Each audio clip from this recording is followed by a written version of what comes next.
personally welcome you and look forward to working with you. Well, thank you very much, and it's a pleasure to be here. Mr. Bessent, thanks very much for being in the office the other day.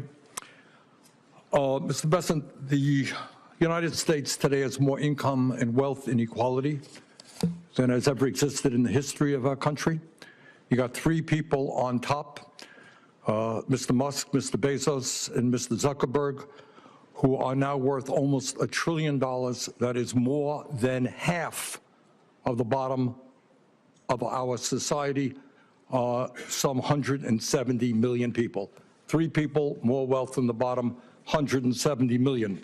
We have more concentration of ownership today than we have ever had. We have more concentration of ownership in the media, where a handful of billionaires like Musk, Bezos, Rupert Murdoch increasingly own the media and the information that the American people receive. We have a corrupt campaign finance system in which a small number of billionaires in both political parties make huge contributions into the presidential and congressional campaigns. When you have a small number of multi-billionaires who have enormous economic, media, and political power, would you agree with President Biden, who last night stated, and I quote, "An oligarchy is taking shape in America of extreme wealth, power, and influence that threatens our entire democracy, our basic rights, and freedoms," end of quote. That's what President Biden said last night. I agree with him. Do you? Senator Sanders, I enjoyed our visit. Talk a little bit closer into the mic. I enjoyed our visit, and I hope you got my follow-up materials that on the discussions, my previous writings on the tariffs and China. And look, the three billionaires who you listed, that all made the money themselves. Mr. Musk came to the country as an immigrant. I understand that, but what I'm asking you is, when you have a handful of people like Musk, who will soon be part of the Trump administration. A fiery Senate exchange ignites a national debate on wealth inequality, billionaire influence, and the future of the American economy. Senator Bernie Sanders challenges Trump Treasury nominee Scott Bessent over oligarchy in America, the federal minimum wage stuck at $7 bar, and crushing credit card interest rates hitting working families. This moment exposes the fault lines between economic power and democracy, and the answers leave jaws on the floor. Watch the full breakdown and decide for yourself. The Trump administration and others.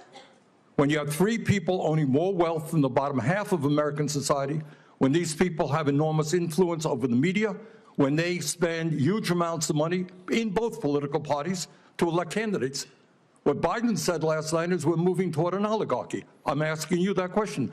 Do you think, forget how they made their money, do you think that when so few people have so much wealth and so much economic and political power, that that is an oligarchic form of society? Well, I would note that President Biden gave the Presidential Medal of Freedom to two people who I think would qualify for his oligarchs. This is not a condemnation of any one individual. I'm just asking you, would so few people have so much wealth and power? But do you think that that is an oligarchic form of society? Senator, I think it depends on the ability to move up and down the income. No, that's not really the answer. I mean, even if you had that mobility, no matter who those individuals might be. All right, but let me ask you another question. Right now in America, we have over 22 million workers who are making less than $15 an hour, and nearly 40 million people in our country earning less than $17 an hour. Shamefully, the federal minimum wage, despite the efforts of myself and other people here, have not been raised since 2009 and remains an unbelievable $7.25 an hour. Will you work with those of us who want to raise the federal minimum wage to a living wage to take millions of Americans out of poverty? Senator, I believe that the minimum wage is more of a statewide and regional issue. So you don't think we should change the federal minimum wage of $7.25 an hour? No, sir. Okay. Mr. Bessent, millions of working-class Americans who are struggling to keep their heads above water are paying outrageously high interest rates on their credit cards. Over half the American people who take out new credit cards are being charged interest rates of over 24%. During his campaign, President-elect Trump promised that he was going to cap credit card interest rates at 10%. I happen to think that that is a very good idea, and I will soon be introducing legislation to do just that. Will you, as if you are confirmed, be supportive of what President-elect Trump said and what I want to see happen, and that is to cap credit card interest rates at 10%?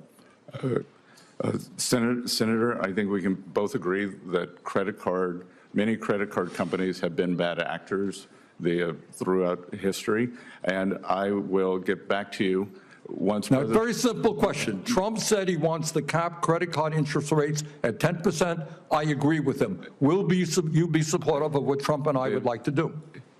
When President Trump takes office, and if I am confirmed, I will follow what President Trump wants to do. Okay. Thank you very much, Mr. Chairman. Thank you very much. Next is Senator Smith.